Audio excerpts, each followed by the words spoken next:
Hey everyone, welcome to the show. So, progressives just scored a victory over the establishment, and it's awesome. Chuck Schumer had a hand-picked candidate, if you hadn't heard, who was forced to drop out of the main Senate race. So, I'm referring to establishment Democrat Janet Mills. Or she, I should say, has consistently polled behind her progressive challenger, Graham Plattner. So the writing's been on the wall for quite a while. Well, last week, Mills announced that she had to suspend her campaign because she didn't have enough money. According to news reports, she had raised $2.7 million during the first quarter of this year, which, it's a ton of money for you and I, but for a campaign a statewide campaign, it's not going to cut it in our political system. But anyway, Plattner outraised her by far. He raised 4.6 million over that same period of time. So that tells you where Democratic voters are. They're tired of the same old, same old. They're, willing to take someone with a few flaws, a few issues in the past, if it means defeating the elites and defeating the establishment. So, this is what the voters want. And what's really interesting is that other Democratic senators are reportedly pissed off at Schumer. They're angry at him over this whole thing, which I've never seen that before. And they're admitting that, yeah, his thinking, his tactics, they're pretty antiquated, like they no longer apply. So take a look. This was an article about this. One of them said, quote, "I don't doubt his intention. I think he really believed that Mills was going to be the very best candidate, but it didn't work out that way. I think he's making decisions based on sort of an old school book of how you win elections and what it takes to win elections. Things are changing a lot."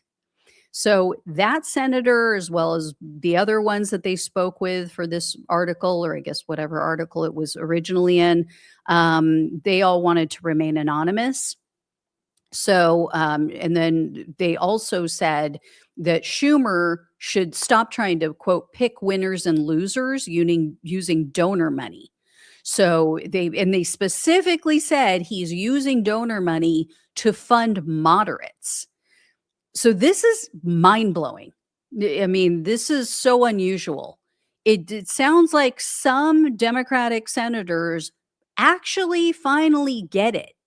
And here's what's always pissed me off about things like this, like what Schumer did because remember, Graham Plattner was already in the running. He had already launched his campaign, he'd already announced, and Schumer at the last minute gets Janet Mills to run.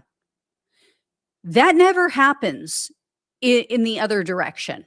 And what I mean by that is you never have a moderate running and then a progressive is pushed to run by the establishment, by the leaders of the party, right?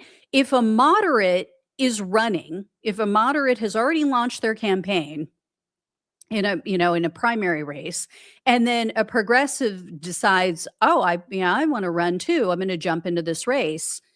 Democratic leadership and mainstream media just goes after that person. They slam them, they accuse the progressive of being a spoiler, of trying to hand the race to the Republicans. You never hear that when the situation is in the reverse, when it's something like this with Plattner and with Mills, right? Nobody ever accused Janet Mills of being a spoiler, of trying to hand the election in Maine to Susan Collins, to the Republican. Everyone gives the moderate the benefit of the doubt. Everyone assumes their intentions are pure. And, oh, well, they just believe they're the better candidate. And that's all. We just need somebody in here with, common sense who can reach more voters. How's that worked out for us? And the establishment and the vote blue no matter who crowd, which I used to be a part of, they're the first ones to say things like, oh, well, if the nominee is Bernie Sanders, I'm not voting. So Progressives are expected to bend. Progressives are expected to compromise at every turn in every election.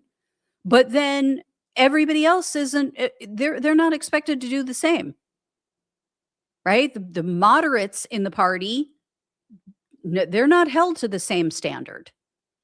It's never reciprocal. I'm over it. I'm like Megan from Key and Peele. I'm over it. Okay. Running the moderate establishment Democrat has now ended with Donald Trump winning 2 presidencies, 2 out of 3 elections. So it's time for the moderates to compromise for once. It's time that we try something new, because remember, the oldest definition of insanity is doing the same thing over and over and expecting a different result. So let's stop the insanity, as Susan Powter used to say back in, what was it, the 90s? Stop the insanity. Anyway, all right, guys, that's enough for my rant. I will let you know if I hear any more, but so far it's looking good for Graham Plattner. I think that with the mood of the country and with the way that Susan Collins has just absolutely done nothing to stop Donald Trump, even though she pretends to be this great independent, I think this might be the year. So bye-bye, Susan. Bye-bye, Susan Collins. She's so concerned. Anyway, all right. Thank you all so much for watching and listening. Please like, share, and subscribe. Please donate if you can. Love you all. Take care. Talk with you soon.